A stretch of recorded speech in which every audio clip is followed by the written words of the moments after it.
Sejam todos bem-vindos à nossa terceira aula do curso de Avivamento Pessoal. Espero que todos estejam bem, espero que todos estejam sendo desafiados, né, a avançar na sua vida com Deus, na busca por mais intimidade com o Senhor, naquele anseio, né? A minha oração é que nossas aulas, né, gerem aquele anseio, né, maior pela busca, pela intimidade com Deus, que cada um cresça na vida de oração, na leitura da palavra, e também que cada um busque frutificar, né, que cada um cresça na intimidade com Deus para viver uma realidade de frutos para a glória de Deus.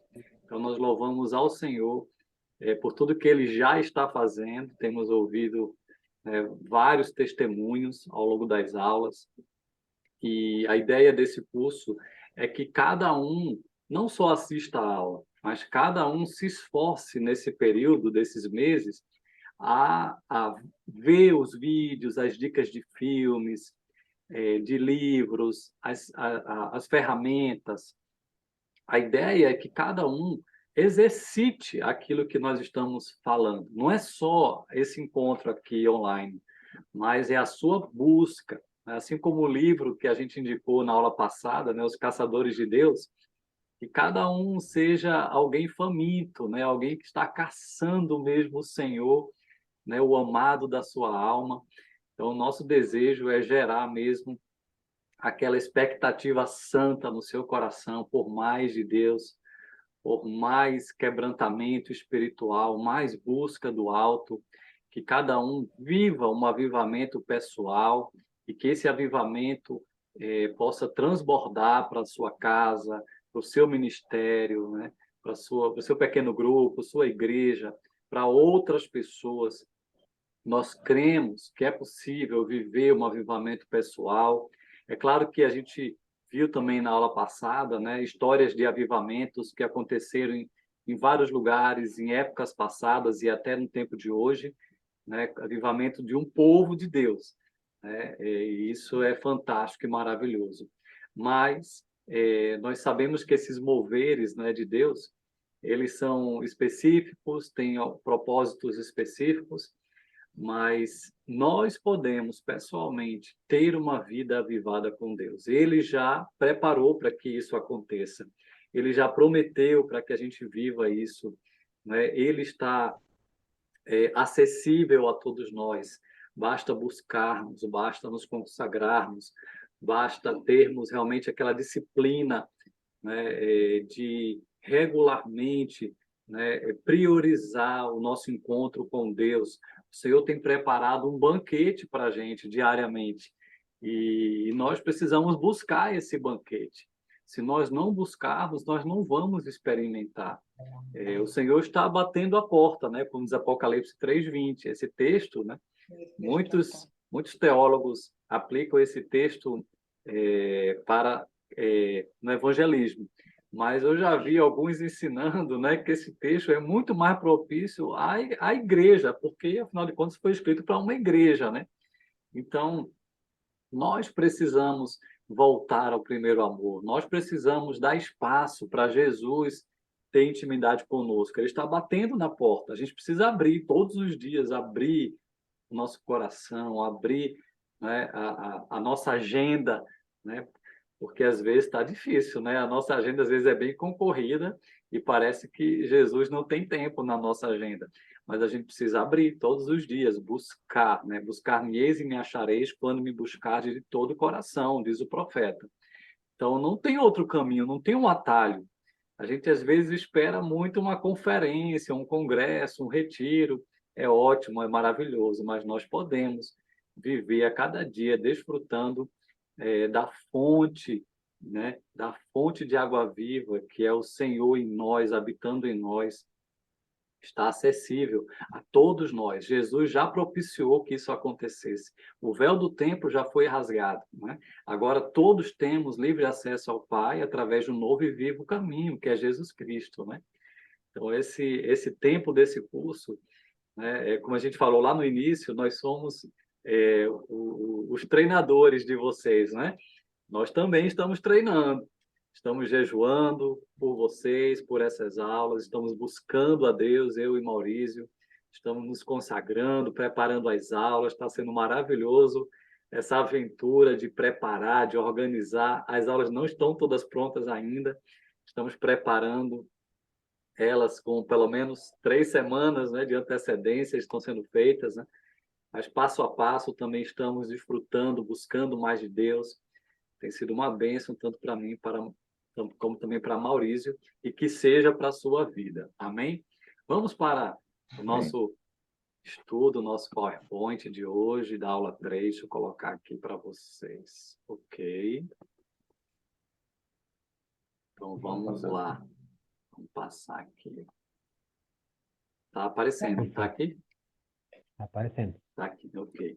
Então, eu começo com essa pergunta, né? Novamente, né? A gente está falando de avivamento, algumas vezes nós vamos fazer essa pergunta aqui e trazer alguns conceitos de alguns pastores, avivalistas ou teólogos, o que eles falam de avivamento. E para a aula de hoje, né, eu quero trazer esse conceito muito interessante do pastor Hernando Dias Lopes, e muito conciso, mas na mosca, né? Ele acertou na mosca esse conceito. Olha só, avivamento é preparar o caminho do Senhor para que ele se manifeste. Então, é como João Batista, né? Que preparou o caminho do Senhor, né? Então, quem busca o avivamento é alguém que está preparando o terreno, né? Para que a glória de Deus se manifeste.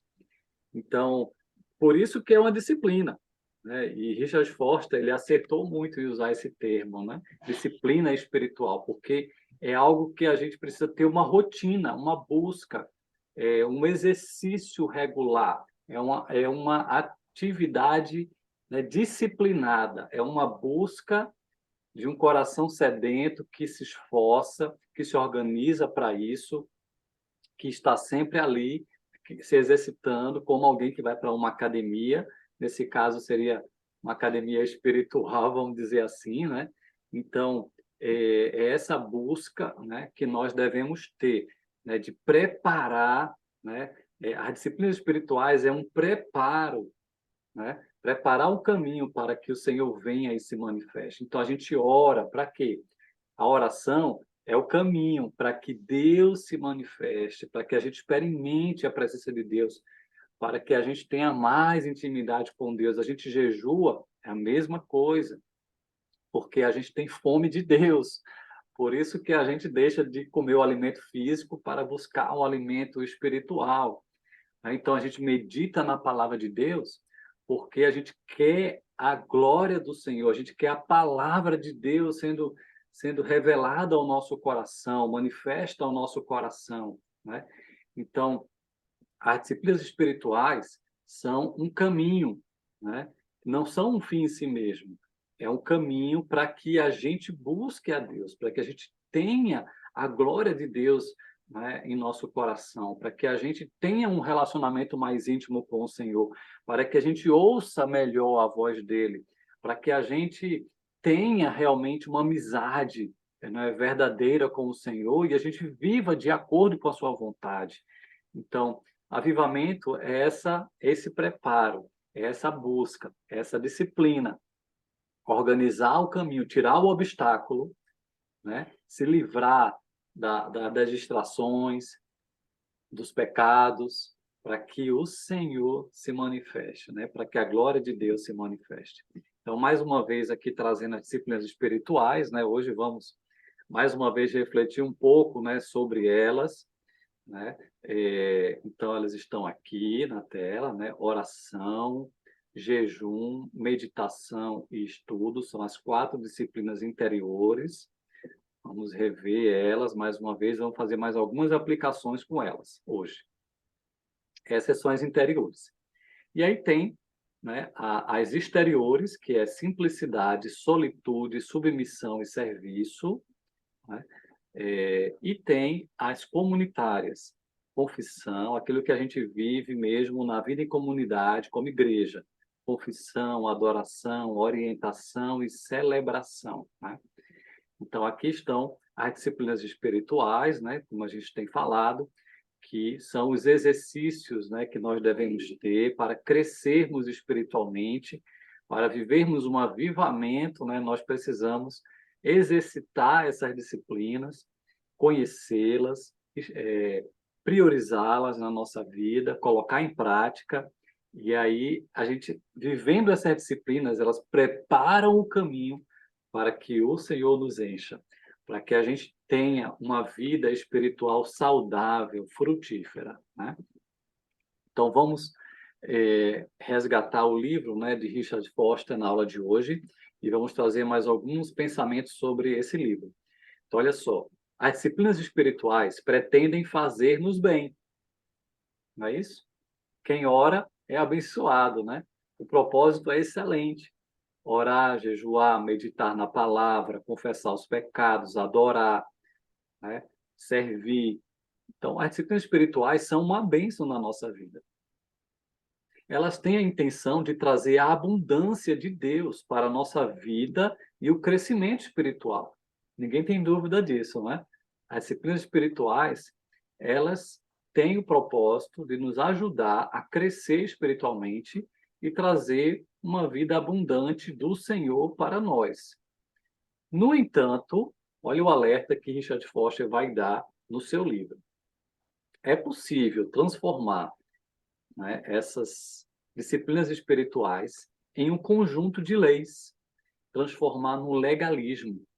E quando as disciplinas espirituais, né, quando orar, quando jejuar, né, quando estudar a palavra de Deus, se tornam um legalismo, isso pode fazer a nossa alma definhar. Porque as disciplinas, quando elas se parecem mais com leis, elas podem, né, trazer um hálito de morte. Então, cuidado, a ideia que ele vai dizer é cuidado para não transformar disciplinas espirituais no legalismo. Não deixa, né, ser um legalismo na sua vida ou na igreja. Não deve ser um legalismo. Não deve ser aquele jugo pesado, aquela obrigação, aquela tarefa imposta, sabe? Deve ser um anseio do nosso coração, um estilo de vida, mas não deve virar uma espécie de legalismo. Jesus ensina, assim como os fariseus, né, os líderes religiosos, né, da época do ministério de Jesus, nós vemos eles, né, agindo com extremo legalismo, e Jesus então vai dizer, cuidado para que os seus discípulos não se pareçam com eles. Então, Jesus ensina que precisamos ultrapassar a justiça dos fariseus e mestres da lei. Precisamos ser diferentes deles.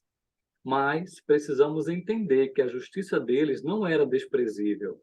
O nível de comprometimento que eles tinham com Deus era alto. Então, vejam bem, nós sabemos, né, que os fariseus oravam como ninguém. Oravam, tinham uma disciplina, né, grande demais de oração, de jejum. Eles jejuavam muito. Eles também tinham o hábito de ajudar os necessitados, davam esmolas, né? Então, eles, digamos assim, praticavam as disciplinas espirituais. Eles eram bons de praticar essas disciplinas espirituais, algumas dessas aí que a gente está até trazendo nas nossas aulas, né? Eles eram bons nisso, de estudar a palavra de Deus, de jejuar, de orar, de servir. Eles eram bons demais nisso, eles eram extremamente comprometidos, nós não podemos, né, deixar isso de fora, né? Eles eram, né, talvez nesse sentido, muito mais comprometidos do que nós hoje, né? Nesse sentido de exercitar disciplinas espirituais. Contudo, havia um problema com eles. Qual era o problema? É que algo, né, ocupava o centro da justiça deles. Era a exterioridade, a aparência. Eles gostavam de serem reconhecidos como os melhores, aqueles que eram os mais fiéis a Deus. Eles se preocupavam demais com a aparência, com o exterior. O interior deles não era tratado. não era restaurado, não era, né, um interior, um caráter tratado. Eles se preocupavam mais com as glórias, né, diante do povo. Então, essa justiça, né, deles, né, consistia em controlar coisas externas com a intenção de manipular a opinião pública. Então, eles queriam ser aplaudidos, né, pelo povo, eles queriam ser recompensados, eles queriam que as pessoas dependessem deles, né, das suas orações, né? Então, eles, na verdade, eles eram extremamente apegados com a opinião pública. Eles gostavam do status, do poder, né, que a religião dava, né, para eles. Mas Jesus disse, né, que eles se pareciam mais com sepulcros caiados, que por fora estavam muito belos, né, bem arrumadinhos, né, mas por dentro eles estavam cheios de ambições egoístas, de orgulho, né, de vaidade. Então, eles, na verdade, viviam apenas uma religião de aparência. Inclusive, eles transformaram a lei de Moisés em algo extremamente pesado, acrescentaram, né, muitas outras leis humanas e transformaram a lei de Deus num fardo pesado que eles mesmos não suportavam e jogavam a carga pesada na vida do povo. E o povo vivia sobrecarregado com tantas leis, com tantas regras, com tanto pode e não pode. O sábado, por exemplo, que era o dia do descanso, tinha se transformado num dia com tanto pode e não pode que parecia uma prisão, né? Ao invés de libertar as pessoas, elas ficavam aprisionadas, né? Ao invés de descansar, elas ficavam, digamos assim, neuróticas, né? Com aquilo que pode ou não pode fazer nesse dia. E eles eram os fiscais, né, da religião, mas eles sempre davam um jeitinho, né, nas leis para se darem bem. Eles queriam ser aplaudidos, eles queriam receber o melhor do que o povo tinha para oferecer. Eles exploravam as viúvas, eles nem entravam no reino dos céus, né? E nem deixavam os outros entrar. Então, eles, na verdade, foram aqueles que mais tentaram atrapalhar o ministério de Jesus e eles, de verdade, resistiram, né? De acordo com a última aula, né? Eles rejeitaram o Espírito Santo porque eles estavam corrompidos no interior deles, mas o exterior era bem bonito, a aparência era bonita. Eles praticavam as disciplinas espirituais, mas não se deixavam, né, ser transformados no interior, né? Então, a superioridade da nossa justiça, que Jesus diz, né, para os seus discípulos, que deve ser superior à justiça dos mestres da lei e fariseus, a nossa superioridade será vista à medida que a nossa vida demonstrar o agir de Deus em nosso interior. Porque os fariseus e os mestres da lei, eles cumpriam, né? Se esforçavam para cumprir aquelas regras todas, né? E aí eles achavam que por cumprir aquelas regras, eles eram os maiorais, eles eram os bons, eles eram os queridinhos de Deus, né? E esqueciam que, na verdade, nós somos pecadores, né? Nós nos distanciamos de Deus, e se temos alguma coisa, foi Deus em nós, não foi mérito nosso. Digamos que a religião deles era uma religião baseada nas obras, e não na graça, e não no favor de Deus por nós. O Deus que vem nos salva. Eles se salvavam pelas coisas boas que eles faziam. Existem algumas religiões que se caracterizam desse tipo, né? Quanto mais obras você fizer, né, melhor você é como ser humano e mais você é o queridinho de Deus. Mas nós sabemos que não é por aí. Todos nós somos pecadores. Nós somos como que mendigos, né, que encontrou pão, né, e resolveu repartir esse pão com outros mendigos. Então, nós sabemos que não temos em nós nada de bom, né? Foi o Senhor que agiu por amor, por misericórdia, graça, porque o pecado habita em nós, então nós nos afastamos do Senhor, mas Ele veio ao nosso encontro, Ele nos resgatou, Ele nos libertou do império das trevas, então tudo é graça, né? E se nós hoje estamos fazendo algo de bom, é porque Ele faz em nós algo de bom, né? É Ele que age em nós e através de nós, né? Se nós podemos amar pessoas, é porque Ele nos ensinou a amar, né? Se nós podemos fazer um bem a alguém, é porque Ele nos deu um bem maior, é porque Ele nos salvou. Isso foi pela graça, e não foi mérito nosso, foi mérito de Cristo na cruz, Ele que nos comprou e nos resgatou. Então, a nossa superioridade na justiça que devemos ter em relação aos fariseus e mestres da lei, aos religiosos em geral, né, vamos colocar assim, porque existem muitos religiosos em nosso tempo também, vai ser o quanto que a gente depende de Deus, o quanto que a gente espera em Deus, o quanto que a gente confia em Deus, o quanto que a gente permite que Ele nos transforme, que Ele faça algo grande em nós e através de nós. É o nosso interior transformado.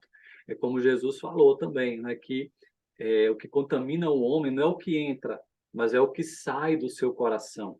Porque os religiosos, né, da época de Jesus, eles tinham um monte de cerimônia, né, de lavagem, né, de copos, do corpo, e a comida, do que pode e o que não pode, o que é puro e o que não é. Então, eles consideravam isso de tanta relevância, como nós sabemos que os alimentos que foram considerados puros e impuros também tinham a ver com a questão da saúde, né, para evitar doenças, mas eles colocaram isso no patamar tão elevado que eles já não conseguiam entender que a lavagem principal que precisa acontecer é do coração, porque o coração é corrupto, o coração é pecador, o coração que precisa, né, ser restaurado, tratado, moldado, transformado, né, e só Deus pode fazer isso, porque é do coração que vêm os maus desejos, né, as invejas, as brigas, é o coração que contamina. E então não adianta nada a gente ter toda aquela prática das disciplinas espirituais, tanta aparência externa e não ter uma transformação interior, né? E não ter Deus na nossa vida, nos transformando, nos confrontando, né? Perdoando os nossos pecados, realizando uma obra, né, grande em nosso coração, porque grande é Ele em nós e não nós. Quem somos nós? Não somos nada. Então, a nossa glória, na verdade, é Jesus Cristo, né? Como Paulo diz, né? Ele é a nossa glória, né? É a cruz de Cristo. Então, por certo, quando a gente busca, né, praticar disciplinas espirituais, haverá resultados externos, mas a ação principal, vamos dizer assim, ela deve ser interna. Ela deve ser interna, né? Então, claro, se a gente passa uma hora com Deus todos os dias, orando, lendo a Bíblia, meditando, louvando, adorando, é claro que isso vai ter resultados, né? É, no nosso dia a dia. Mas o grande resultado é o interior. O grande resultado é um coração quebrantado, é um coração cheio de Deus. Esse é o grande resultado. Porque, inclusive, às vezes a gente até pode passar, né, um bom tempo a sós com Deus. A gente fala aqui para os meninos, né? Tá buscando a Deus? Estou buscando, mas aí começa a brigar entre eles, né? Olha, eu estou achando que esse tempo a sós com Deus não está sendo de qualidade, não, porque não está gerando resultado, não está havendo transformação em vocês, né? Então vai buscar mais a Deus, deixa Ele transformar esse coração pecador, né? Então é por aí, né? Porque a transformação é interna, né? Por causa do zelo em geral, vinculado às disciplinas espirituais, é fácil transformar elas na justiça exterior dos escribas e fariseus. É fácil transformar elas num legalismo religioso, né? Quando elas se degeneram, as disciplinas espirituais, né? E viram lei, elas acabam sendo usadas como um instrumento de manipulação e controle.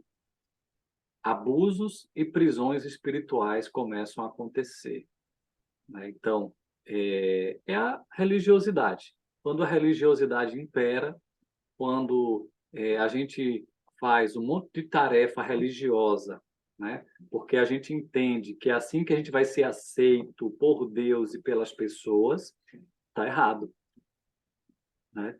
Na verdade, a gente já é aceito por Deus em Cristo Jesus, né? Nós já somos amados, né? É a ideia que a gente passou lá naquela ferramenta. A sua identidade é de servo ou é de filho? Quem tem identidade de servo é um religioso, porque digamos assim, a estima dele está no que ele faz, em ser reconhecido, no serviço que ele faz. E ele se sente aceito por Deus à medida que ele faz algo para Deus. Mas, na verdade, né, não deve ser assim. Nós somos filhos. E quem tem identidade de filho, na verdade, é amado por Deus antes de fazer qualquer coisa. É amado porque foi aceito por Deus, porque foi liberto por Deus, porque é, tem Jesus no seu coração e agora é nova criatura, né? Nasceu de novo. Isso é o principal, é ter Jesus como o nosso bom pastor, o nosso Senhor, né? E a gente serve como consequência, né, de uma vida que foi ganha para o Pai, né?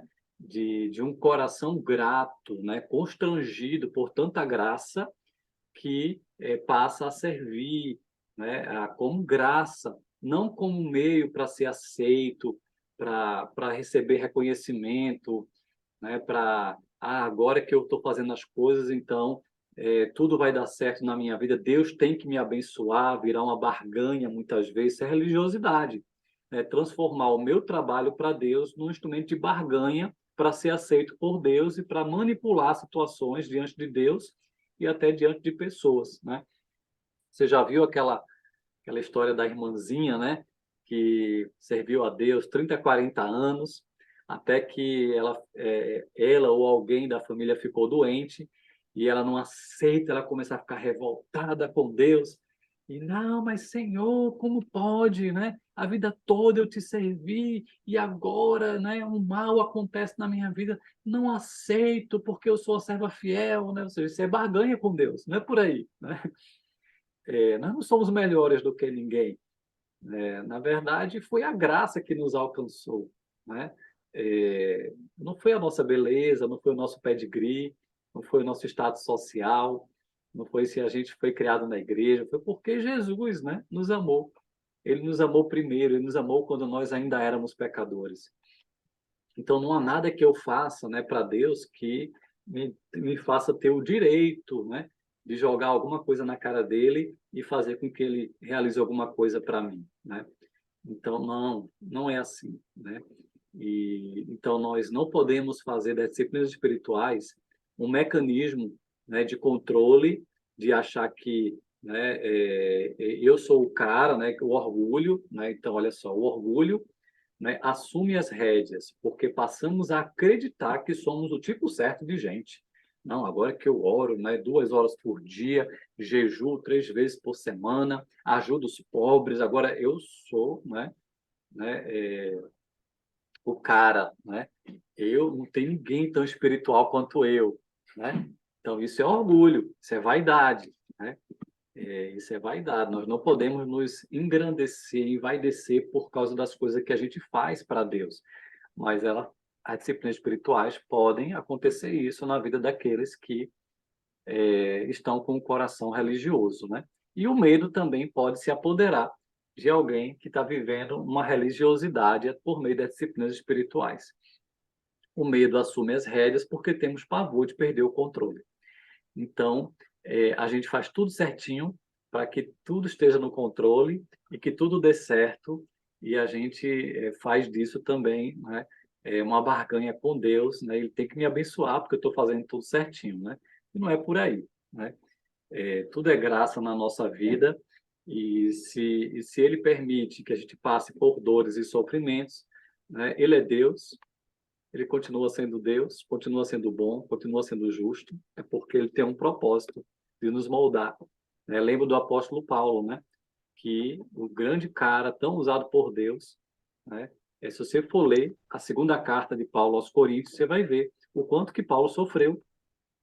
Ele não era, digamos assim, alguém que Deus protegia ele de todas as coisas. Não, ele sofria, né? Ele passou por naufrágios, ele foi apedrejado, chicoteado, maltratado, passou fome, frio, nudez, né? Como ele mesmo diz, né? Ele, inclusive, tinha um espinho na carne, né? Que dizem, né? A maioria dos teólogos, né, dizem que era uma doença, né? Incurável. E ele orava, pedia a Deus para livrá-lo disso, né? E Deus não permitia que ele fosse curado, porque ele precisava de dependência do Senhor. E ele entendeu, né? Que era como se Satanás esbofeteasse ele, para que ele não se orgulhasse, né? Para que ele não se transformasse no religioso, se achasse o cara. E aí o Senhor respondeu para ele, né? Que na fraqueza dele é que o poder do Senhor ia se aperfeiçoar, né? Então a gente tem que tomar cuidado para não transformar disciplinas espirituais num meio de se sentir superior ou ser uma classe superior de cristãos, né?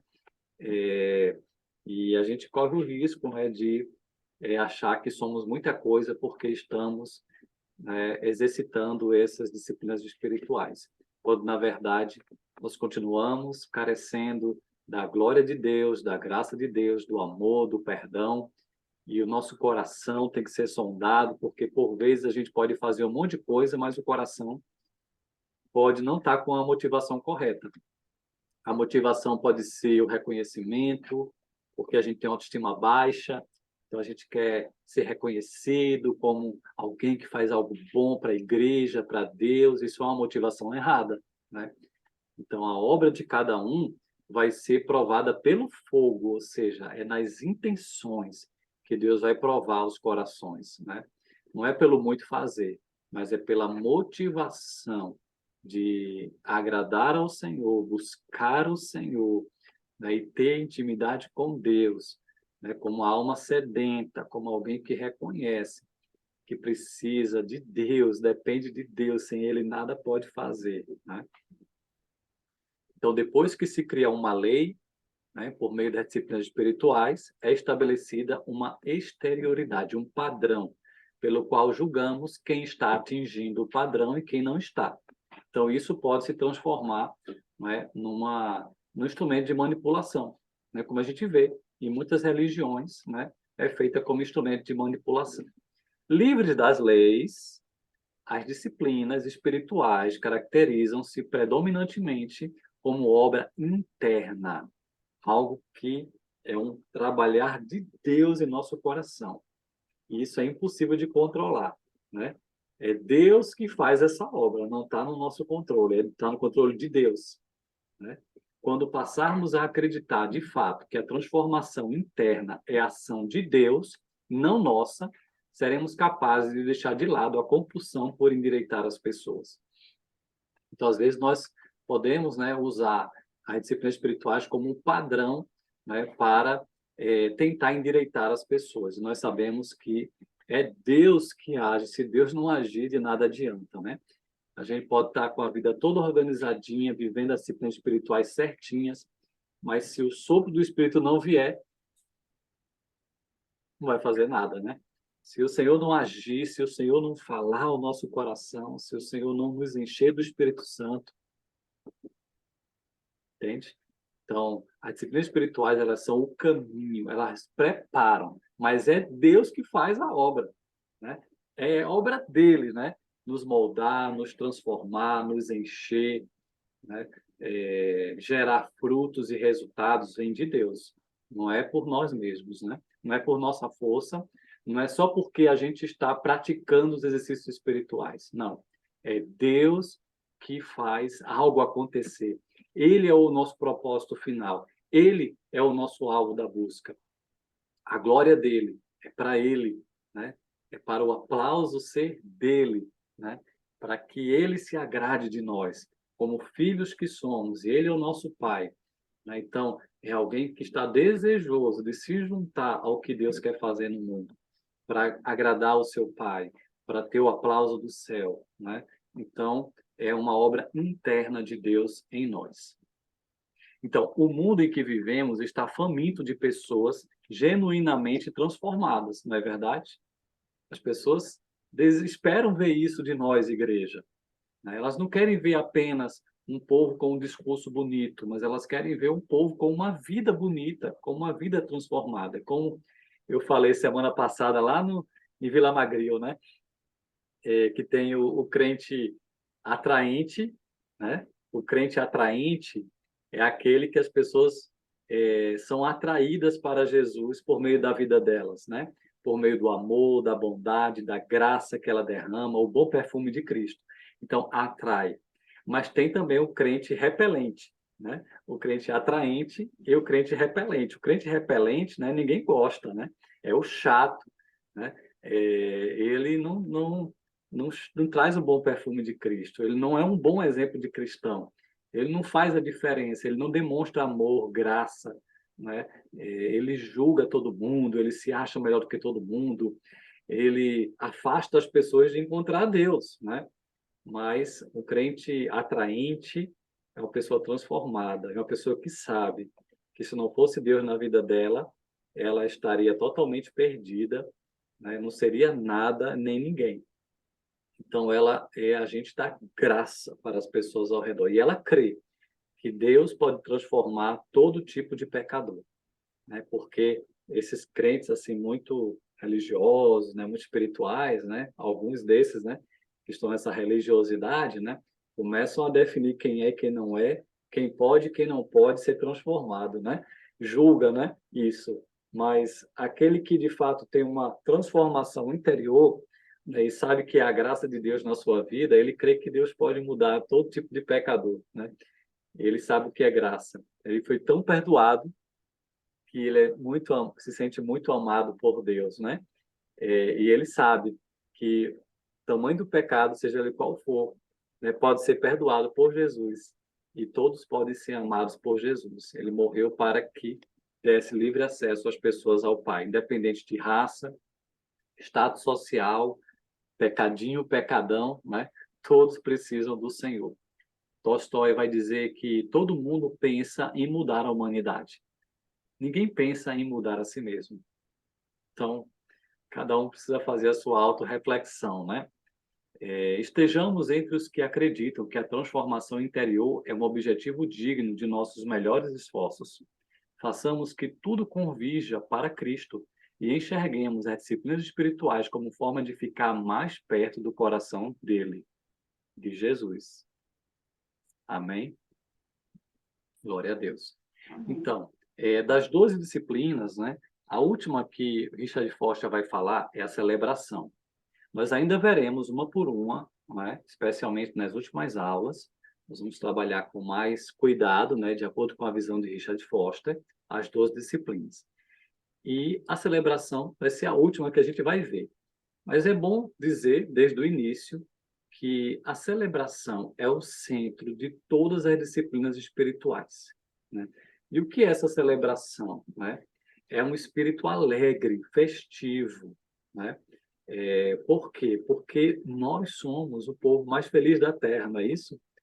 Porque nós fomos achados, estávamos perdidos e fomos achados. O Pai, né, nos encontrou. Aonde havia trevas, agora há luz. Aonde havia guerras e conflitos, agora há paz, agora há amor. Nós agora somos o povo libertos.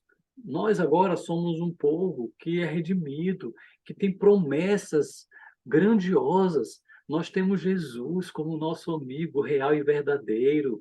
Nós temos tantas bênçãos, nós recebemos o Espírito Santo, nós não carregamos mais culpas, porque Ele levou sobre si nossas culpas, nossos pecados. Então agora já não há condenação para os que estão em Cristo Jesus.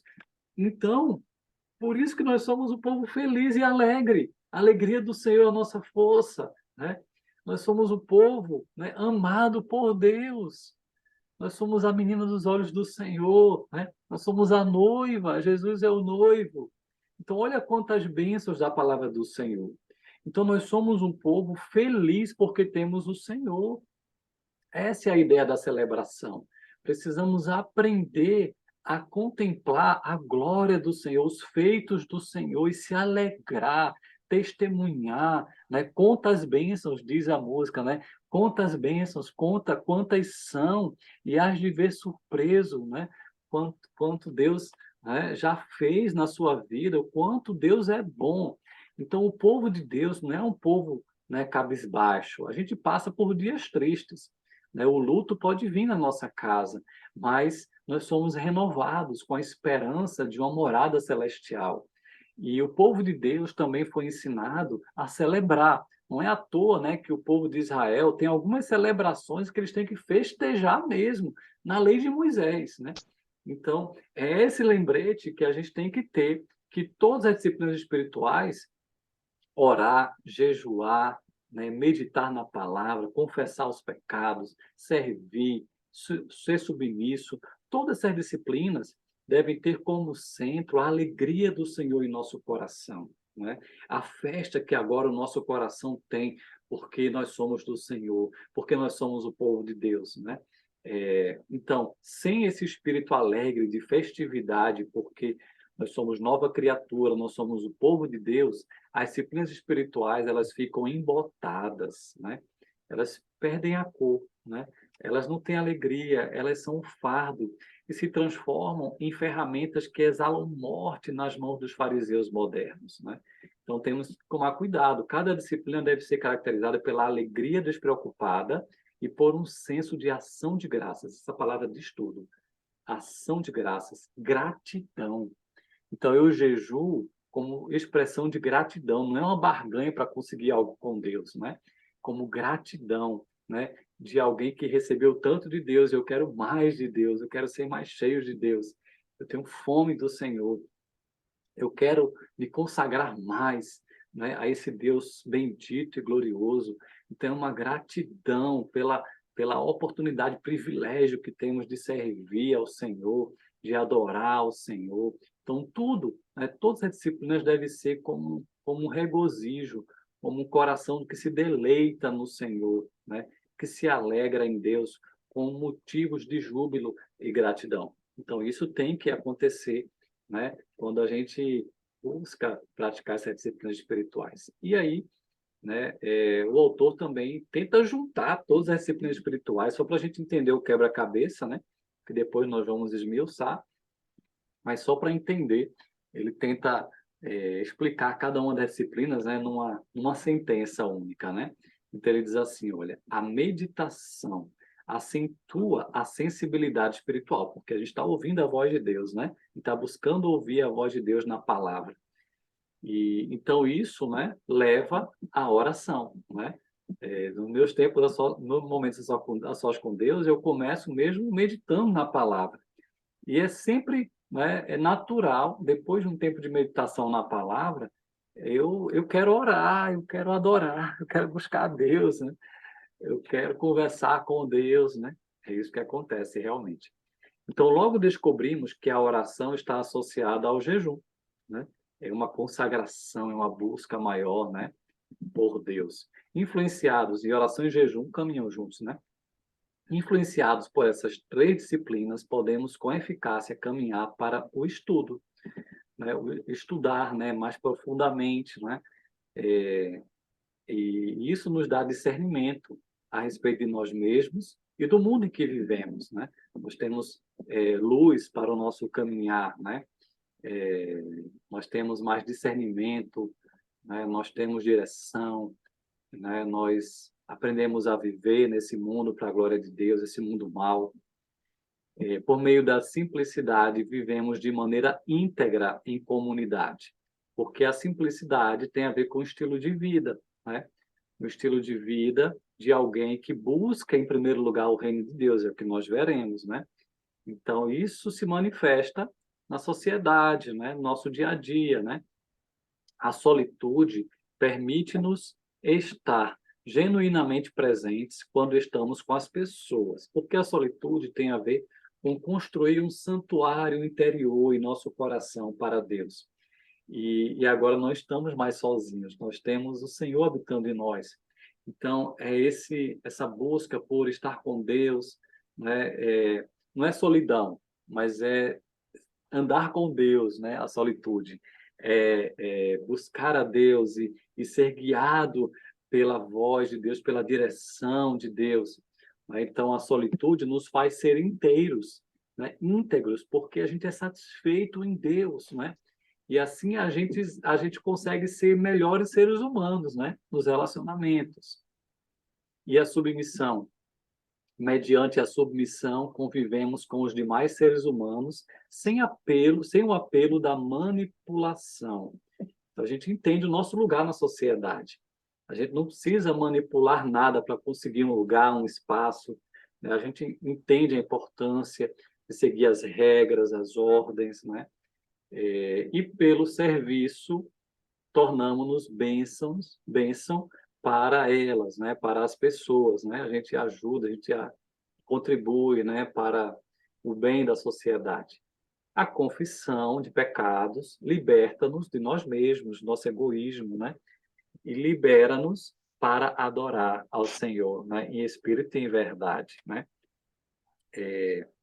A adoração abre as portas para a orientação espiritual, para sermos dirigidos, né? Conduzidos como rebanho, né? Na palavra de Deus, aqueles que são nossos guias, nossos pastores, líderes, discipuladores. E todas as disciplinas exercidas livremente geram a glória, a doxologia da celebração, né? Então, tudo isso tem a ver com uma vida de celebração e alegria e gratidão na presença do Senhor. Ok? Então, agora eu vou dar a pausa, né, da aula de hoje, que a gente pode falar tanto daquilo que a gente viu até agora, como também eu quero lançar essas perguntinhas aqui, né? Essas duas perguntinhas, que a gente vai já trabalhar isso daqui agora, nessa segunda parte da aula. Você acha importante ter um tempo sozinho com Deus diário e de qualidade? Que benefícios trazem, né, quando a gente tem um tempo a sós com Deus diário de qualidade? Traz benefícios?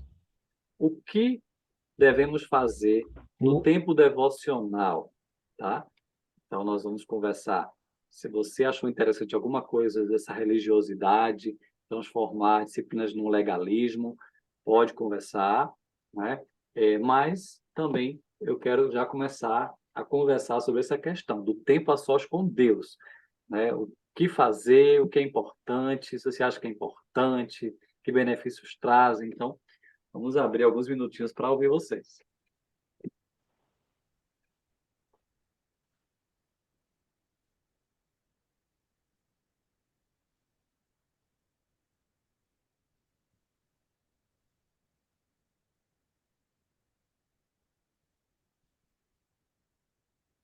Olá, gente. Nós temos muitas pessoas aqui com a gente.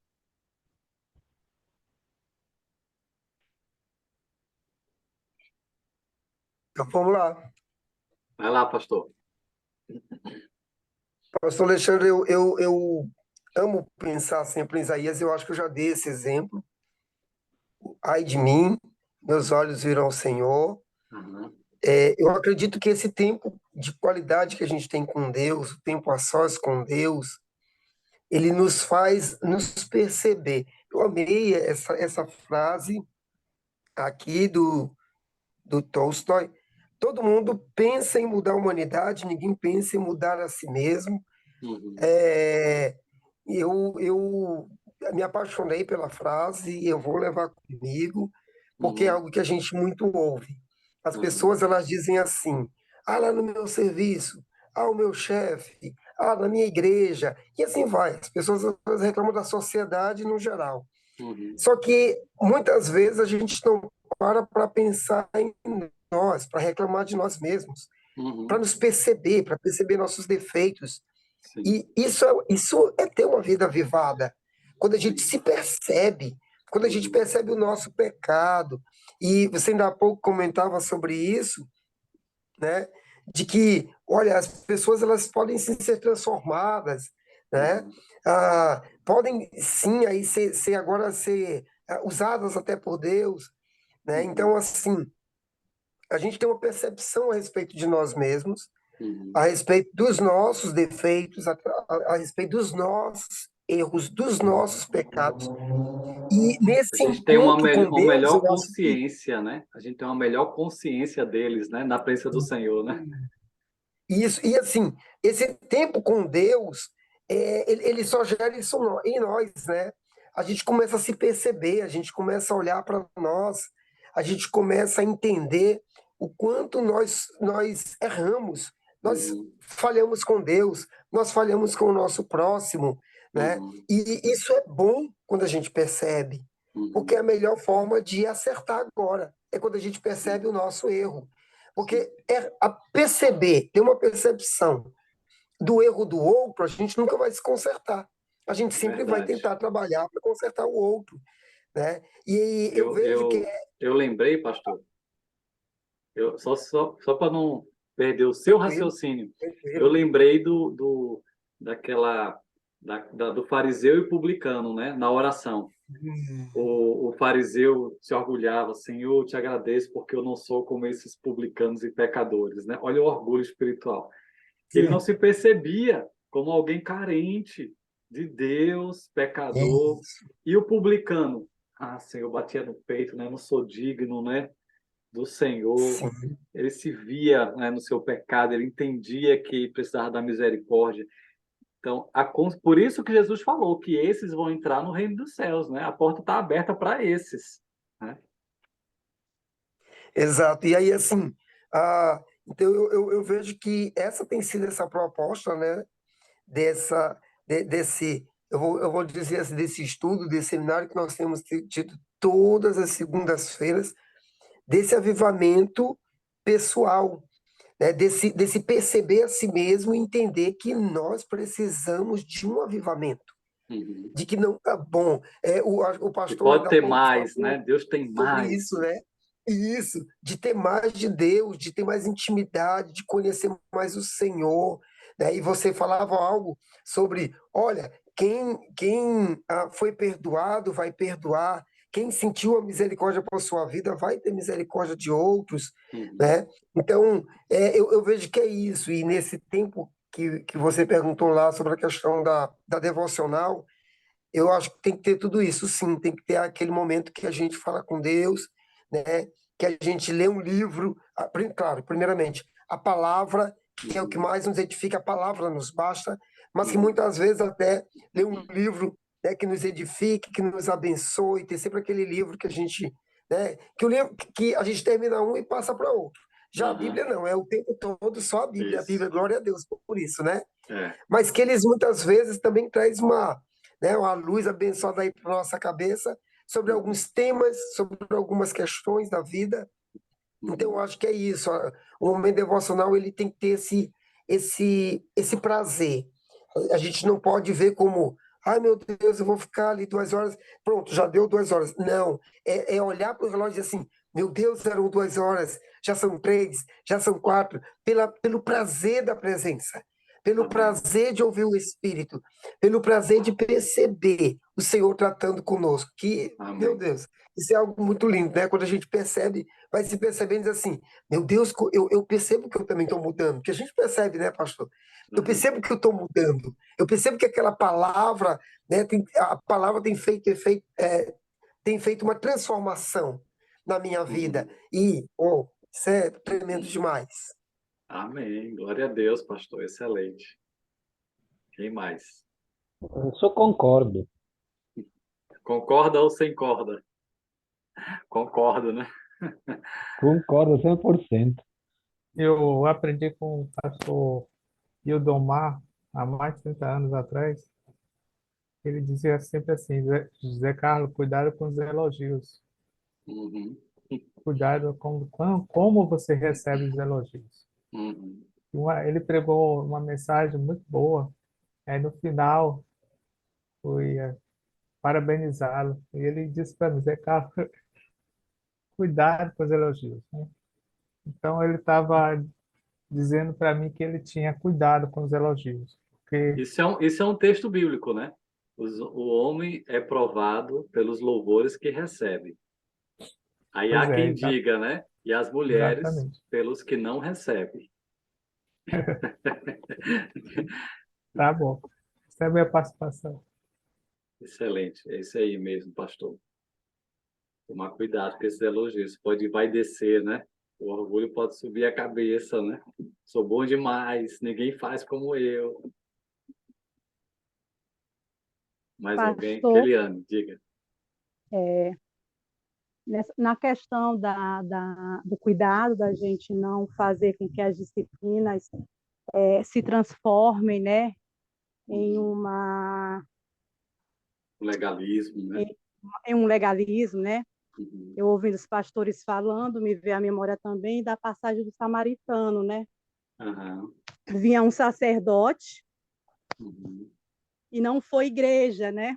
Aham. O Passou, levita. passou direto, exatamente. O levita da mesma forma. Eram Uhum. crentes, estavam vindo do culto, né? De Temente a adorar o Deus, né? Senhor. É. Exatamente, temente a Deus. E justamente nessa parte, né? Fizeram todas as suas obrigações, então, como fizeram, foram no templo, adoraram o Senhor, então pronto, já se justificaram. É isso aí. Então, ali para eles, né, o ato, a ação, já tinha justificado eles, já valia a pena. Então, eles não estavam Uhum. ali atentando para a Eles palavra, estavam num né? E esse patamar muito superior, né? Não precisa fazer mais elevado, nada, né? Um exatamente, eu já fiz a pedestal. minha parte, exatamente, eu já É. fiz a minha parte. E aí o sacrifício de Cristo na cruz não é nada, né? A gente ouve muito, muito comum você ouvir, eu estou pagando preço, eu estou pagando preço, eu estou pagando preço. E a Aham. gente sabe que a salvação é graça. E É quando a gente verdade. entende isso, o que é graça, não é pelo fato de eu caminhar da forma Uhum. É um correta, mérito, né? É e um mérito. exatamente essa graça que tem que nos impulsionar a buscar uma vida de integridade, né? Amém. De comunhão, de semelhança a Cristo. E muitas Uhum. das vezes essa questão da gente ficar, não, mas que eu vou para a igreja, eu faço isso, eu estou na liderança de um PG, eu estou Uhum. na escola Eu bíblica, dou o então, às dízimo como vezes, ninguém. eu dou dízimo, exatamente. Então, há de fato esse perigo, porque às vezes a gente vê isso. Então, eu estou já Uhum. garantido. Aham. E se esquece de fato dessa questão de você reconhecer que nós somos pecadores, que Dependência de nós Deus. precisamos diariamente estar ali diante do Senhor, confessando os nossos pecados, até porque Uhum. é uma jornada e nessa caminhada tem muitos desafios e a perfeição Uhum. a gente só vai alcançar quando No Cristo vier céu. nos buscar, Isso. né? Isso. E entender isso, que realmente a gente precisa estar ali se humilhando na presença do Uhum. Senhor, buscando ser mais parecido com Cristo, tanto nos dois, nas duas O diretrizes, tanto vertical vertical como e horizontal. horizontal, né?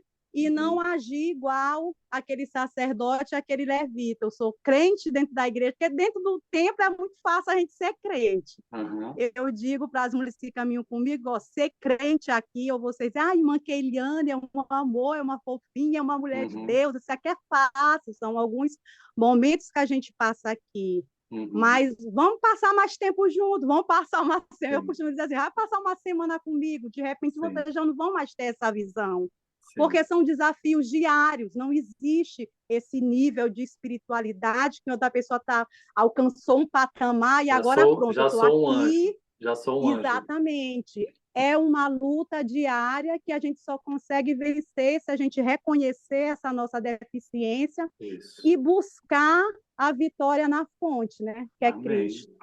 Excelente, Keliane. Excelente. Amém. Poliana também gosta de falar. Glória a Deus. Ok. Mais alguém? Então vamos voltar, gente. Ainda tem aula, viu? Não me deixem. Vamos voltar. Ok. Então, vamos lá. João 15, 5. Capítulo 15, né? Jesus conta a parábola da videira, né? Ele diz que meu pai é o agricultor, eu sou a videira verdadeira, vocês são os galhos, né? Os ramos da videira. E ele fala, né? Ele fala, algumas vezes ele fala sobre permanecer, né? Se vocês permanecerem em mim e eu em vocês, vocês darão muito fruto, porque sem mim nada vocês podem fazer. Então nós precisamos permanecer na videira. Ele fala por umas 7 vezes, né, essa palavra permanecer nesse capítulo, né? Permanecer, permaneçam em mim e eu permanecerei em vocês, né? Então, a ideia, né, de andar com Deus, né, ter tempo de qualidade com Ele, né, é de desfrutar dele, é de se alimentar dele, é ser nutrido por ele, ser guiado por ele. Então, nós só podemos fazer alguma coisa se a gente estiver juntinho dele, unido a ele. Se não estivermos com ele, nós não vamos frutificar, nós não vamos ter transformação. Nós precisamos andar com ele para se parecer com ele, a gente tem que ter intimidade com ele, tempo de qualidade com ele, né? Na verdade, orar sem cessar, né? Que diz Paulo aos Tessalonicenses. Mas é importante ter aqueles momentos de qualidade com Deus, seja ele apenas pela manhã. Eu gosto de fazer meu tempo a sós com Deus de manhã cedo. Mas tem gente que não consegue, faz à noite, ou então faz de tarde, ou tem gente que faz como o Daniel, um tempo de manhã, um tempo de tarde, um tempo à noite, né? Nós precisamos buscar ter tempo de qualidade com Deus, permanecer na videira para frutificarmos. Esse livro, né, de David Yong Cho é muito interessante quando ele fala sobre alguns tipos de oração. O nome do livro é Oração Eficaz. E ele fala de alguns tipos de oração bem práticos, né, que nos ajudam a planejar o nosso tempo a sós com Deus, né, sabendo organizar esse tempo com orações, né? Porque uma das coisas que devemos fazer no tempo a sós com Deus é orar. Não é só orar, mas orar deve ser ingrediente básico. A gente vai falar mais sobre isso na aula que vem também, sobre o tempo a sós com Deus. Mas agora, falando sobre oração nesse livro, David Yong Cho vai mostrar alguns tipos de oração que a gente pode fazer, né? Olha que interessante esse material. Quando eu li esse livro, me ajudou demais na minha vida de oração, né? Então, ele vai falar que um dos tipos de oração, ele chama de oração do estilo livre. Então, é aquela oração que você não tem nada na mente, digamos assim. Não tem um alvo, não tem nada assim, é livre. É o que você orar, orou, digamos assim, né? Deixa livre, né, para a tua mente conduzir o que você desejar orar. Então, o tempo que passamos em oração de um modo livre, sem usar nenhum modelo específico de oração. Esse é a oração do estilo livre. Então, a gente dedica a oração espontânea. Em outras palavras, é aquela oração espontânea. O que vier na mente veio e a gente ora, né? Então, esse ele diz que é a oração do estilo livre. Ela é ótima, mas não tem só ela. Tem muita gente que está só nela, estilo livre, né? E, às vezes, fica sem um propósito na oração, sem uma direção específica. Então, a oração do estilo livre ela é ótima, mas não pode ser só ela, né? Senão a nossa mente pode divagar tanto que a gente perde o rumo, né? E sai do trilho. Então, essa oração é ótima, é boa, mas não pode ser só ela, né? É o que ele está dizendo. Um segundo tipo de oração é a oração de confissão de pecados, né? É importante a gente confessar pecados a Deus. Então, nesse tipo de oração, a gente se concentra em apresentar a Deus os nossos pecados, né? Ou seja, confessar esses pecados diante do Senhor em oração, né? Como diz lá a primeira carta de João, capítulo 1, versículo 9. Se confessarmos os nossos pecados, né? Ele é fiel e justo para nos perdoar e nos purificar de toda a injustiça. Então, é esse momento em que a gente passa um tempo mesmo confessando pecados, né? Não é simplesmente dizendo assim, Senhor, perdoa a multidão dos meus pecados, né? Não é no atacado, mas é no varejo, né? É na particularidade, lembrando das situações, pedindo que o Espírito Santo, né, traga à mente os pecados que eu preciso tratar e confessar, né? Seja os pecados por pensamentos, palavras, ações e até por omissão, né? Então, gastar um tempo em confissão de pecados é muito importante, porque a gente vai limpando, né, a nossa vida, se purificando, né, daqueles pecados que atrapalham a nossa comunhão com Deus, né? Então, precisamos, né, ter esse tempo, né, de oração pelos nossos pecados diante do Senhor. Um terceiro tipo de oração, ele vai chamar de oração temática. A oração temática, ela tem alvos. É uma oração específica. É uma oração que a gente coloca alguns alvos, né? E a gente continua, né, naquela tecla, batendo naquela tecla, né? É aquelas orações que eu gosto de colocar no meu diário, né? Quem gosta de fazer diário, né? É a ideia do diário, que você coloca aqueles motivos de oração e você está sempre orando, buscando de Deus uma resposta, né? Então, o texto de Lucas 11, né, vai falar sobre pedir, pedir, pedir e dá-se-vos-á. Busque e você achará, né? Bata e a porta vai se abrir, né? Então, é preciso ter uma insistência, uma busca. Em Lucas 18, é preciso ter paciência para esperar a resposta de Deus. Ela pode demorar a vir. Ela pode vir rápido, ela pode demorar. E ela pode vir de um jeito diferente do que a gente esperava, né? Mas é preciso ter paciência, insistência. Lucas 18, Jesus conta, né, uma história para os seus discípulos com o intuito de estimular eles, encorajar eles a ter vida de oração, né? A buscar a Deus com insistência. Quando ele conta aquela história da viúva, né, que tinha uma causa na justiça, tinha um inimigo contra ela, e ela então busca o juiz que julgue a causa dela, mas o juiz era mau, ele não temia Deus e não era bom, né, e ele não respeitava ninguém, mas ela insistiu, insistiu, e ele resolveu julgar a causa dela, né, que ela tinha como adversário. Ele julgou, né, não porque ele era bom, mas porque ele a existência dela e porque ele temia pela própria vida dele, né? Que ela fizesse algum mal contra ele. Assim ele julgou. E aí Jesus falou que a gente deve orar desse jeito diante de Deus, né? Que se aquele juiz que foi mal respondeu, quem dirá Deus que é bom? É o justo juiz, né? Então é preciso ter fé, é preciso ter persistência e esperar de Deus as respostas. Então a gente precisa ter aqueles alvos de oração, né? E aprender a esperar em Deus. Então, também pode ser, né, a oração temática conhecida como oração de intercessão ou de súplica, orar por pessoas, não só por nós, né, mas por pessoas, né, interceder com alvos, né, suplicando a Deus por respostas, ok? O tipo 4, ele vai chamar de oração posicional. Uma outra forma de falar essa oração é uma oração de consagração.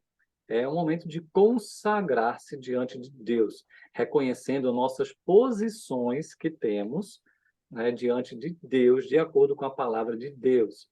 Então, aqui tem, né, pelo menos 6 posições aqui que temos diante de Deus, e é lembrar da nossa posição, né, se consagrando diante do Senhor, e tem os textos bíblicos aqui correspondentes, né? Então, lembrar que Deus é o meu Criador, Ele criou todas as coisas, né? Para o louvor da glória dele, inclusive Ele me criou de uma maneira, né, maravilhosa, né? Ele me criou com um propósito, então é preciso lembrar disso, né? Eu estou aqui na Terra não pela minha vontade, mas porque Deus planejou a minha vida, então Ele tem um plano para mim, né?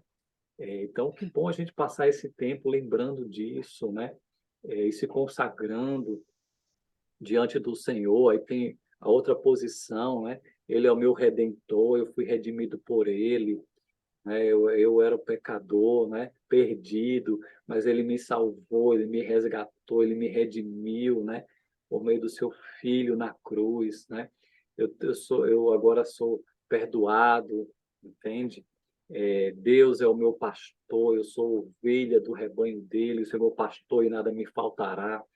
É bom orar também a Bíblia, né? Tem tantos textos da Bíblia que são como uma oração, né?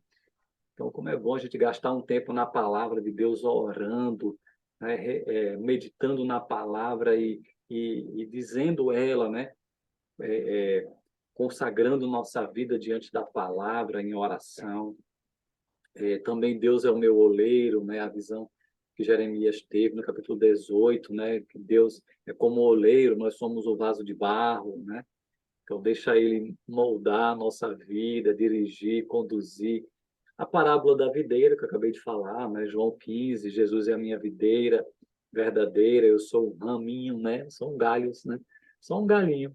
Se, se ele não me ajudar, se ele não me capacitar, eu não tenho como frutificar, não tenho como fazer diferença alguma, né? Então, é entender esse lugar que nós temos, quero permanecer em Ti, Jesus, né? De Ti vem, né? Toda a minha capacidade, né? Também tem a posição de noiva, né? Que nós somos, né? De Jesus, que é o noivo, né? Então, é lembrar, né? Que nós pertencemos a Ele, somos dele, né? E pertencemos ao Senhor numa aliança eterna, né? E nós somos só dele, né? Só há um noivo, há um só amado da nossa alma, é Jesus Cristo, né? E estamos nos preparando para a grande festa, né? Das bodas do Cordeiro. Então, se consagrar e passar um tempo se consagrando, né? Lembrando de quem somos, né? Nossa identidade bíblica e de quem Deus é na nossa vida, né? Então, isso aqui, só essas orações posicionais pode demorar um tempão, né? Um quinto tipo de oração é a oração de louvor, né? Tem músicas, né, que expressam realmente, né, uma oração de gratidão e de louvor ao Senhor, né? E tem músicas que expressam muito bem, né, a nossa própria oração, não é isso? Por exemplo, aquela música de Fernanda Bruna, Espírito Santo, ore por mim, leve para Deus tudo aquilo que eu preciso, né? São orações de louvor, tem tantas músicas que expressam orações, eu gosto demais de orar é, com músicas, né? E tendo louvores, né? Uma playlist de músicas, né? Que eu possa escutar, mas também orar, meditando nessas músicas e orando ao Senhor, né? Adorando Ele, né? Exaltando o nome dele. Então, isso também acaba sendo uma oração, né? O louvor, a adoração, né? Se mistura com a oração, né? E aí nós temos tantos exemplos na Bíblia, né? De que o louvor, né? Fez toda a diferença, porque Deus habita no meio dos louvores, né? Josafá e o povo, né? Que venceu a grande batalha louvando a Deus. Não precisaram fazer nada, Deus fez tudo, né? Deus derrotou os inimigos deles. Paulo e Silas na prisão, louvando a Deus, tinham tudo para ficar amargurados, mas foi o louvor que fez eles serem libertos. Davi, conhecido como homem segundo o coração de Deus, intimidade com Deus, né, que compôs tantos salmos, né, de louvor a Deus. Ele tem vários exemplos aqui de salmos que são composições mesmo de hinos, né? Salmo 34, gosto demais desse salmo, é o meu salmo favorito, né? Um salmo de adoração a Deus, né? Ok. O sexto tipo de oração é a oração em ondas. Então, olha só, esse exemplo que o David Young Cho dá para esse tipo de oração é como alguém, né, que pegou uma pedra e joga essa pedra no meio de um lago. E quando essa pedra cai no meio do lago, o que acontece? Logo, ela faz algumas ondas circulares, né? Primeiro, uma onda pequena ao redor de onde a pedra caiu, mas ela vai aumentando, ela vai se expandindo, né? Em ondas cada vez maiores, né? E de repente você vê o lago todinho tremeu, né? Começou como algo pequeno, mas cresceu. Uma pedrinha que você jogou no lago fez uma ondulação, tremeu o lago inteiro. Essa é a ideia. Então, Você começa orando por algo menor, mas você vai crescendo, né, para algo maior. Por exemplo, comece com você mesmo. Ore por você, sua vida, sua intimidade com Deus, suas necessidades pessoais, né? Ore por você. Depois você ora pelas pessoas mais próximas que você tem. Família, parentes, amigos. Aí você pode orar depois pelo bairro que você mora, pela cidade, por sua igreja, onde sua igreja está, né? Pelo estado, né? Depois pela nação. Em seguida você pode orar, né? Por cada continente, né? Pelos povos não alcançados. Então, de repente, você orou pelo mundo inteiro, né? Começou por você, né? Bem pequena a oração, por uma pessoa, mas foi se expandindo até você orar, né? Por algo bem maior, né? E um sétimo exemplo, um sétimo tipo de oração que David Yong Cho traz é a oração do Pai Nosso, que é a oração modelo, né? Mateus 6, 9 a 13, que foi a oração que os discípulos queriam aprender a orar. E Jesus ensinou a oração do Pai Nosso, que não é uma reza, né? Mas é uma oração sincera de quem entende o princípio, né? Que está ali descrito vários princípios nesse salmo de uma conversa com Deus. Então, olha só, cada versículo traz princípios que a gente pode aplicar em oração, né? Por exemplo, o início, olha, Pai nosso que estás no céu, santificado seja o teu nome. Isso aqui é pura adoração, né? Exaltação no nome do Senhor, né? Reconhecer quem Ele é, a grandeza dele, o poder dele, a glória dele. Aí vem o segundo trecho: venha o teu reino, seja feita a tua vontade, assim na terra como no céu. Isso aqui é renúncia. É um tempo de renúncia. Eu não quero a minha vontade, mas a tua. Faz a tua vontade. É expressão de temor a Deus, né? Eu quero é o teu querer, Pai. Eu quero a tua direção. Tu és o meu Senhor. Eu não sou dono mais da minha vida. O Senhor é que governa, né? Isso aqui é um princípio. Aí vem o outro trecho: o pão nosso de cada dia nos dá hoje. É aquele pedido por provisão, né? A petição: Senhor, me ajude, né? Senhor, traga o meu sustento. Senhor, abra portas financeiras. Senhor, me dá um emprego. Senhor, mantenha o meu emprego. Tu que és o meu patrão, entende? Traz a provisão que eu preciso, né? Aí, em seguida, perdoa-nos as nossas dívidas, assim como nós perdoamos aos nossos devedores. Aqui é confissão de pecados, também liberar perdão, porque muitos dos nossos problemas têm a ver com relacionamentos, né? Temos dificuldades de nos relacionar uns com os outros, porque somos pecadores, né? Então, muitas das nossas orações têm a ver com relacionamentos com pessoas, né? O Senhor nos ajude a caminhar juntos, né? A perdoar quem eu tenho ofendido e quem tem me ofendido, né? Então, o cristão precisa ser um povo perdoador, não é isso? Porque nós somos o povo mais perdoado da face da terra por Deus, né? E, por fim, não nos deixes cair em tentação, livra-nos do mal. Isso aqui tem um princípio de proteção. O Senhor me protege, né? Não me deixe cair em tentação, não deixe o inimigo, né, me derrubar, né? E também é uma busca por confiança em Deus, né? E fé em Deus. Senhor, tu podes, né? Tu podes me ajudar contra o inimigo, né? Tu podes me livrar do mal, né? Tu podes, ó Deus. Eu confio em Ti, eu espero em Ti. Então, olha que coisa linda é essa oração modelo, né? O Pai Nosso, e que tem tantos princípios, né? Que a gente pode aplicar em oração. Não é uma reza, mas são princípios que a gente deve, né, aprender a utilizar em oração, né? Como ferramenta de oração. Ok? Então, vamos para a nossa fase final da nossa aula de hoje. Vamos começar agora, vamos ver o nosso artigo de hoje, né? O texto de reflexão. Esse texto é muito lindo. O tema é Eu Fui Orar, escrito por Zenilda Sintra, e eu fiz uma pequena adaptação nesse artigo dela. Olha que interessante, vamos ler aqui. Eu fui orar no meu momento a sós com Deus em meu quarto, e uma pequena borboleta voou para perto de mim. Logo ela voou e saiu. Achei muito singular para ser apenas uma coincidência e comecei a pensar o que Deus estava querendo me falar. Deus me falou que a oração nos faz voar para o seu trono santo e lá adorá-lo, reconhecendo sua majestade e soberania. Deus me falou que a oração nos liberta dos nossos sentimentos mesquinhos e nos faz querer o que o Senhor quer.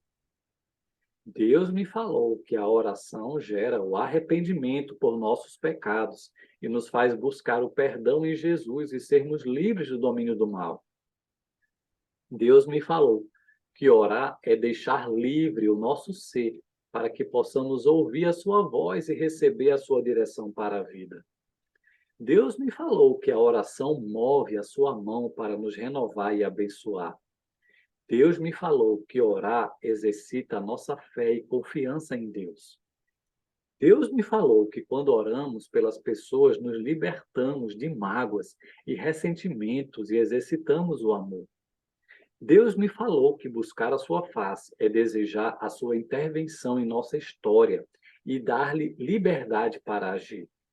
Deus me falou que quando oramos, largamos a nossa prepotência e nos submetemos humildemente ao seu querer. Deus me falou que orar significa nos libertarmos de nós mesmos e voarmos em caminhos novos e surpreendentes.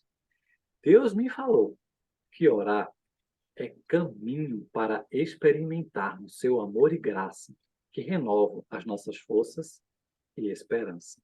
Amém? Olha só que lindo, né? Quanto ensino traz a oração, né? Vamos para a nossa ilustração de hoje, para a reflexão. O falecimento na empresa. Uma empresa estava em situação muito difícil. As vendas iam mal.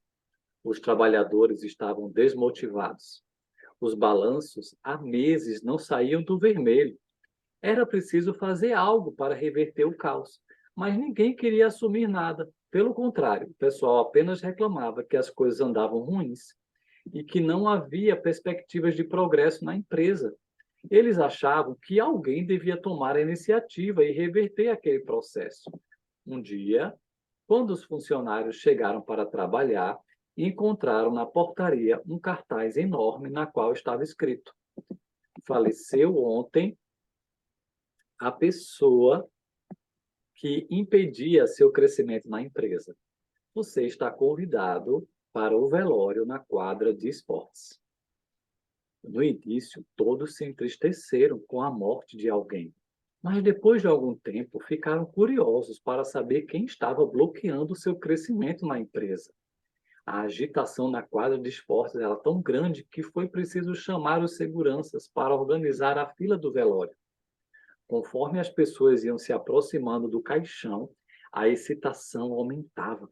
Quem será que estava atrapalhando o meu progresso na empresa? Ainda bem que ele morreu. Um a um, os funcionários agitados aproximavam-se do caixão, olhavam o defunto, engoliam em seco. Ficavam no mais absoluto silêncio, como se tivessem atingido no fundo da alma. Pois bem, certamente você já adivinhou que no visor do caixão havia um espelho. Era um espelho. Só existia uma pessoa capaz de limitar seu crescimento: você mesmo, né? Então, nós mesmos, né, é que atrapalhamos o nosso crescimento espiritual. Não culpe ninguém. Não culpe o pastor, não culpe o pregador, não culpe o líder, né, do grupo. Culpe você mesmo. Você é responsável, né, pela mudança espiritual na sua vida. Busque, se esforce, né? As disciplinas espirituais são acessíveis para todo mundo, né? Basta a gente buscar, né, que a gente vai crescer, que a gente vai experimentar mais de Deus. Ok? Tá. Vamos para a ferramenta. A ferramenta, né, de hoje, que a gente está passando, né, para vocês, é que tal vocês terem, né, cada um retiro espiritual sozinho com Deus? Que tal, né, ter um tempo a sós com Deus de pelo menos 4 horas? Que tal você arrumar um lugar, um tempo que você possa estar sozinho, sem distrações, e que você busque a Deus sem parar. Claro, se tiver alguma coisa, você resolve e volta, mas que você, ao máximo, não seja distraído, né? Que tal você buscar um horário, né? Pode ser uma madrugada, por exemplo. Jesus orava de madrugada, né? Ou um feriado, não sei, ou um turno da noite, ou da manhã, ou da tarde, que você possa estar sozinho com Deus. Pode ser no teu quarto, pode ser algum lugar que você gosta, né? Pode ser algum lugar que você possa se concentrar, né, para ter um tempo com Deus. E a ideia é que você se prepare. Então, aqui tem algumas sugestões de como você pode se preparar, né? Ó, então, escolha um dia, né? É um retiro, não pode ser qualquer coisa, né? É um local, um horário, pelo menos 4 horas, pode ser mais, tá? Aqui eu estou colocando aí de 4 a 6 horas, né? Aí você planeja como vai ser, o que você vai fazer naquele momento, e aí depois você escreve, depois de ter experiência, que tal você escrever as dificuldades que você enfrentou para ter esse momento e fazer uma avaliação geral dessa experiência e das lições que você aprendeu naquele tempo a sós com Deus, né? Então aqui a dica é você ter um tempo maior com Deus, que você planeje esse tempo com Deus sozinho, tá? Só você e Deus. E aqui eu trago uma sugestão de programa, né, de roteiro. Você pode criar o seu roteiro, mas aqui eu estou dando só alguns exemplos do que pode conter esse seu retiro a sós com Deus, né? Usando o acróstico CASA. CASA, cada letra da palavra casa tem uma direção, digamos assim. Então, que tal começar com um tempo de oração inicial? Depois você pode escolher um texto bíblico, né, para ler e meditar. Pode ser um livrinho da Bíblia, né? Não tão grande. Pode ser um menor. Pode ser uma carta, né, do Novo Testamento. Pode ser um profeta menor, né? Tem os profetas que escreveram menos, né?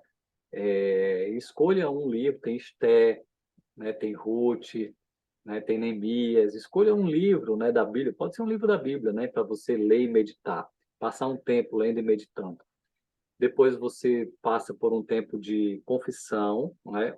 Tem a oração de confissão de pecados. Você pode selecionar também alguns louvores para você louvar, que levem a uma confissão, né? E aí você pode tanto levar no celular, né? Contanto que tenha Wi-Fi, né? Ou então uma internet que você possa usar, né? Escolher alguns louvores, ou então aquele livrinho de cânticos, né? Mas se prepare para isso, né? Em seguida, você pode escolher um livro, né? Um livro, né? Caçadores de Deus, por exemplo, né? Tem vários, né? E você passar um tempo lendo, meditando no livro, O Peregrino, né? Escolha um livro bom aí. E aí você pode ter agora o A, né? O casa, né? O C de casa de confissão, agora o A de adoração. Ter um tempo para adorar ao Senhor, né? Inclusive com louvores que sejam oração também, né? Então, isso é maravilhoso, ter um tempo, né, livre, né, para adorar, louvar e orar ao Senhor. Em seguida, né, você pode ver um filme, né? A gente está sempre indicando filmes aqui, ou um vídeo desses que a gente está indicando, né? E aí você pode assistir. Por isso que pode ser um tempo maior do que 4 horas, vai ser pouco, né? Pode ser até um dia inteiro, né? Eu vou ter o meu encontro com Deus, ninguém vai me impedir, né? Eu preciso me encontrar com meu amigo, né? E aí depois você vai para o último, para o S, né, de súplica, né? Que é a intercessão. E aí você pode usar a oração em ondas, né? Suplicando, intercedendo. E aí também você pode escolher louvores que falam de intercessão, né? Batalha espiritual, oração por vidas, né? Pessoas descrentes que você tem alvo de ganhar para Jesus, né? Passar um tempo orando nesse sentido. Depois você pode, né, também escolher um outro texto bíblico, né, para refletir. Pode ser alguns salmos, né, como o Salmo 23, o Salmo 34, o Salmo 121. São excelentes para esse momento a sós com Deus, né? E aí depois você termina o acróstico com o último A de casa, que é agradecimento, né? Como é bom a gente agradecer ao Senhor, né? A gente agradecer por tudo que Ele tem feito e também pelo que Ele vai fazer, né? Pela fé que Ele ouviu nossas orações, Ele vai nos responder, Ele vai nos abençoar. Então, tá aí. Essa é a ferramenta, né, da aula de hoje, as dicas, né, que estão aí também, todas aí bem orientadas, né, para a gente praticar, né, esse tempo a sós com Deus, ok? A dica de livro, né, o livro que eu citei hoje na aula, A Oração Eficaz, né, de David Yong Cho, ele traz outras abordagens, né, de oração, tá? Não são só essas, não. Ele traz, por exemplo, a ideia do santuário, né? Então, ele especifica, né, o santuário, como é que era, né, esse lugar santo, né, que os sacerdotes, do templo, né, do tabernáculo, e aí ele vai explicando também, ele vai usando essas metáforas na oração, né? Então, tem várias dicas, né, de como orar, um livrinho bem pequenininho da Editora Vida, né? Vamos ver se a gente acha em PDF, né? Vai que a gente acha, né, em PDF. E o outro livro, de Joel Comiskey, Um Encontro com o Rei, né? Então, ele tem assim um livro só falando sobre o seu tempo a sós com Deus. Muito bom. Ele é um livro recente, da editora Ministério Igreja em Células. E, assim, fantástico. Eu vou falar mais dele na próxima aula, tá? Desse livro, O Encontro com o Rei, que vou falar mais sobre o seu tempo a sós com Deus. Como vocês viram, nessa dica do tempo a sós com Deus, a gente falou que é bom, né, ter a palavra, meditação na palavra, tem que ter oração e louvor. São três coisas que eu não abro mão do tempo a sós com Deus, que é muito importante, né? Louvar, orar e ler a palavra de Deus. Três coisas importantíssimas. Nós vamos falar mais sobre isso também na próxima aula, tá? Ok, agora vamos para o filme de hoje, né? Esse filme é antiguinho, mas ele é poderoso. Que história linda, né? Tem um ator famoso, né? Martin Sheen, né? E o nome do filme é O Quarto Sábio. Então, eles criaram, né, uma história baseada nos magos do Oriente, né, que vieram para o nascimento de Jesus seguindo a estrela de Belém, né? E aí eles criaram, né, essa trajetória dos magos do Oriente.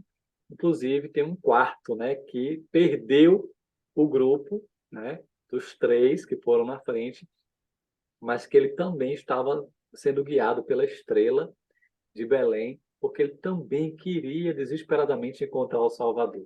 Então, tem tudo a ver com busca, né, esse filme. Como a gente está falando, né, de avivamento pessoal, é uma busca. Então, esse filme ele é emocionante. É uma busca por encontrar Jesus, encontrar o Rei que nasceu, né? E a gente também tem essa busca, né, diária. Então, esse filme ele é fantástico, poderoso. Esse filme deve ter no YouTube. Eu vou procurar para vocês e vou postar no grupo, tá? Filme lindo, para falar também de quando chegar a época de Natal, né? Mais poderoso ainda. Mas esse filme é para qualquer momento, viu? Filme maravilhoso. E o vídeo da dica de hoje é um vídeo pequeno esse, no máximo 5 minutinhos, mas quem criou, né, o Ebenezer Bittencourt, né, criou, né, a série Lições de Guardanapo, é assim que ele chama, né? Através de desenhos no guardanapo, ele traz algumas lições preciosíssimas sobre o reino de Deus. E nessa lição, eu vou postar esse vídeo no grupo. Ele fala sobre o cuidado com a mera religiosidade. Como a gente falou muito, né, hoje na aula, que a gente pode transformar as disciplinas espirituais em religiosidade, né? Então, nesse vídeo, a gente vai meditar um pouquinho sobre o cuidado para não sermos meros religiosos, né? Mas sermos fiéis seguidores de Jesus, né? Avivados pelo Senhor. É um videozinho de 4, 5 minutos, mas ele é poderoso, né? E a ideia dele, né, de fazer através de desenho, né? Ele explica lições preciosas da Bíblia, né? Então, eu vou postar também no grupo para vocês, ok? Ok, é isso aí.